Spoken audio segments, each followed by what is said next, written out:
2026 சட்டமன்ற தேர்தலை முன்னிட்டு தமிழக அரசியல் சூழல் சூடு பிடித்திருக்கிறது. தேசிய முற்போக்கு திராவிடக் கழகம் கடந்த சில வாரங்களாக ஆல் இண்டியா அண்ணா திராவிட முன்னேற்றக் கழகம் மற்றும் திராவிட முன்னேற்றக் கழகம் ஆகிய இரு பெரிய கட்சிகளுடன் மாறி மாறி கூட்டணி பேச்சுவார்த்தை நடத்தி வந்தது. 20 சட்டமன்ற தொகுதிகள் மற்றும் ஒரு ராஜ்யசபா சீட் வேண்டும் என்று பிரேமலதா விஜயகாந்த் வலியுறுத்தியதாக தகவல்கள் வெளியாகின. ஆனால் அந்த கோரிக்கையை இரு கட்சிகளும் ஏற்கவில்லை என கூறப்பட்டது. பின்னர் 10 தொகுதிகள் மற்றும் ஒரு ராஜ்யசபா சீட் என்ற அளவுக்கு தேமுதிக தளர்ந்ததாக அரசியல் வட்டாரங்களில் செய்திகள் பரவின. இந்த நிலையில் இன்று காலை பிரேமலதா விஜயகாந்த் தனது சகோதரர் சுதீஷுடன் அண்ணா அறிவாலயம் சென்று ஸ்டாலின் அவர்களை சந்தித்தார். இந்த சந்திப்பின் மூலம் தேமுதிக திமுக கூட்டணி உறுதி செய்யப்பட்டதாக தகவல்கள் வெளியாகியுள்ளன.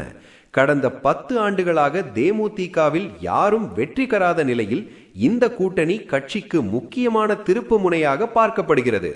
கூட்டணி உறுதியான பிறகு செய்தியாளர்களிடம் பேசிய பிரேமலதா விஜயகாந்த் 2016ஆம் ஆண்டிலேயே திமுகவுடன் கூட்டணி அமைக்க வேண்டியது, கேப்டன் இருந்தபோதே இது நடந்திருக்க வேண்டும், எத்தனை தொகுதிகள் என்பது பற்றி நேரம் வரும்போது அண்ணன் ஸ்டாலின் முறையாக அறிவிப்பார் என 200க்கும் மேற்பட்ட தொகுதிகளில் திமுக வெற்றி பெறும் என நம்பிக்கை தெரிவித்தார்.